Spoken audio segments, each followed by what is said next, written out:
Salut à tous, c'est Pank de la chaîne de bienvenue sur cette vidéo qui aujourd'hui va présenter le 5e jour du séminaire d'hypnothérapie analytique de John Butler.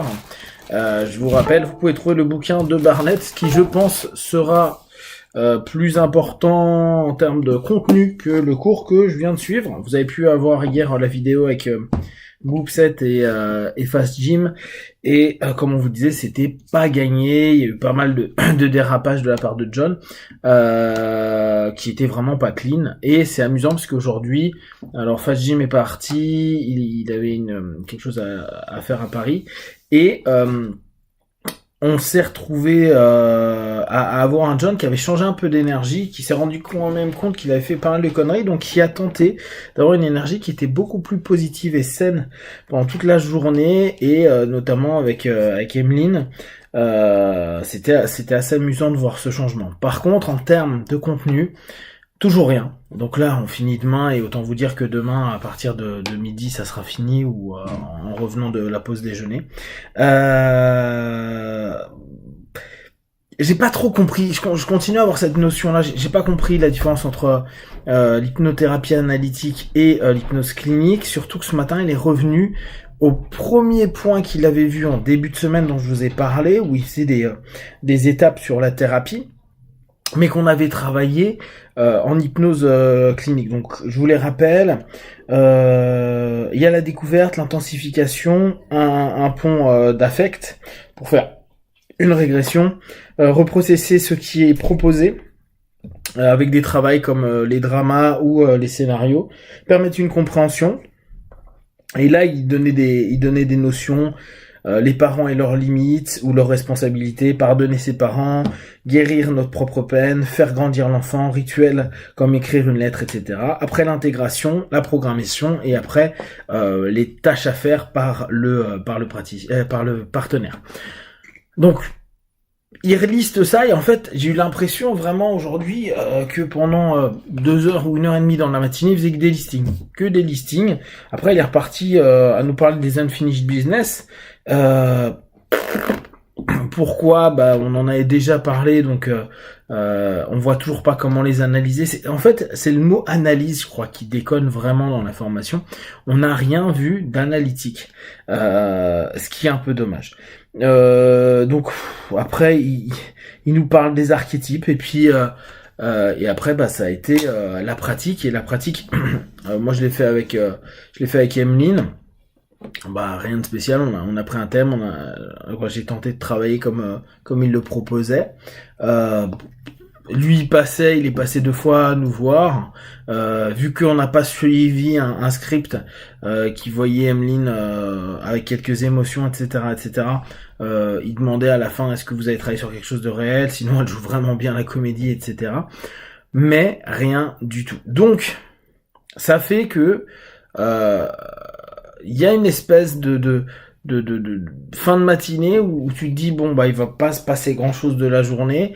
On a eu des théories qui ne parlent en rien de l'analyse, et l'après-midi on a vu une vidéo de Gil Boyne avec un de ses patients. Alors je sais pas si vous pouvez la trouver sur internet. Sinon bah pour ceux qui peuvent, on pourra faire des passages chez moi. Je pourrais pas le mettre sur internet parce que c'est déposé, mais si vous voulez, on peut faire une après-midi où on regarde 1 ou 2 films de Gil Boyne, ça dure 2 heures je crois, où on voit un peu comment il bosse.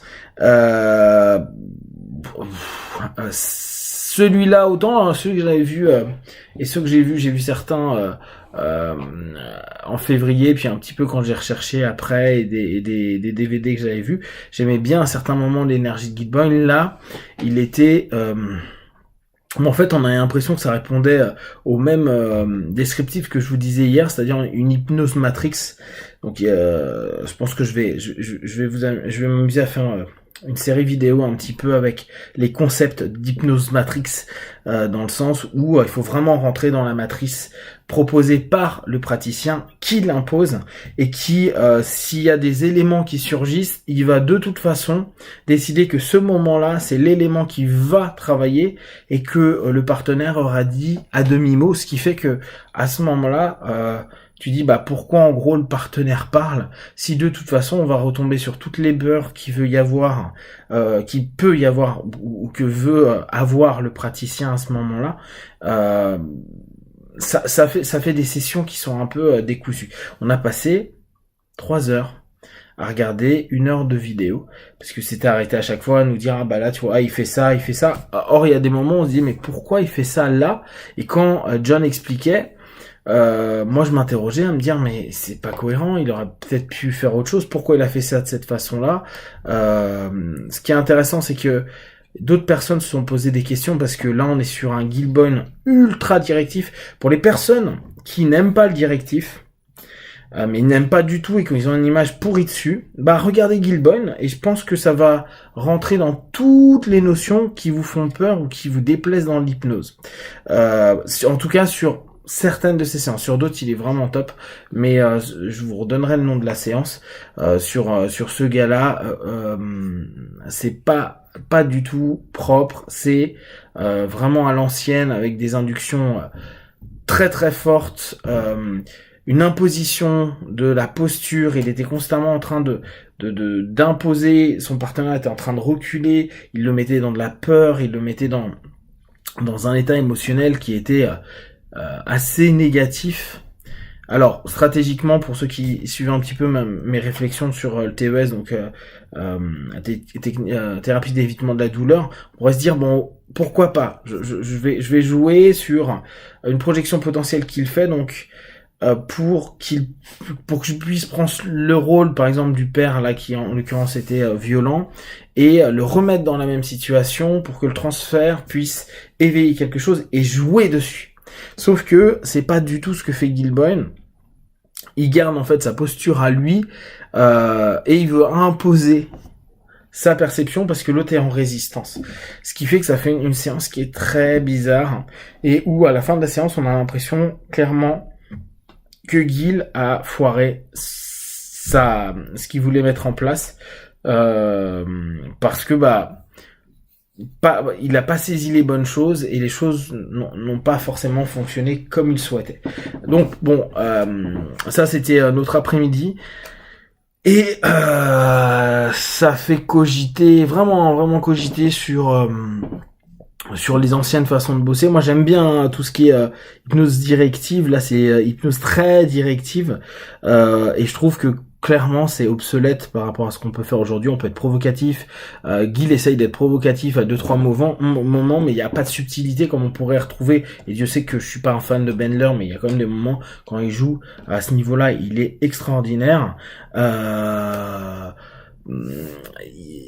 Il manque quelque chose, en tout cas il y a quelque chose qui ne crée pas une espèce de souplesse qu'on pourrait avoir dans l'hypnose moderne, dans l'hypnose directe et indirecte, surtout je pense réellement, et je continue à vous le dire les gars, parce que je pense qu'il faut que vous gardiez ça en tête, le niveau actuel des hypnos, même si je gueule beaucoup sur la pédagogie, la façon dont on enseigne, et qu'il manque plein de choses dans nos cours, je pense quand même que au bout de quelques années, la plupart des hypnos sont bien meilleurs que les pontes d'il y a quelques décennies. Et ça, c'est quand même très très beau, et ça fait beaucoup de bien de se dire, ok, ce qu'on fait aujourd'hui, c'est pas au top, parce qu'il y a vraiment plein de choses à revoir, et il y a beaucoup de gens qui réfléchissent dessus, qui veulent faire de mieux en mieux.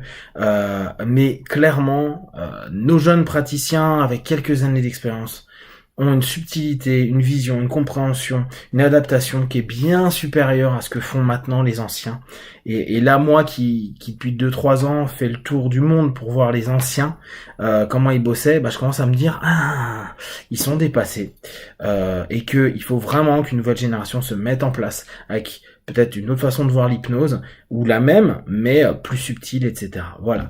Je vous ferai le dernier débrief demain concernant le dernier jour, et si vous avez des questions et des remarques, n'hésitez pas, partagez sur Facebook, YouTube, j'y répondrai le plus rapidement possible, et comme d'habitude, de tout ce que je propose, ne prenez que ce qui est bon juste pour vous, testez, analysez et concluez. Be one, ciao.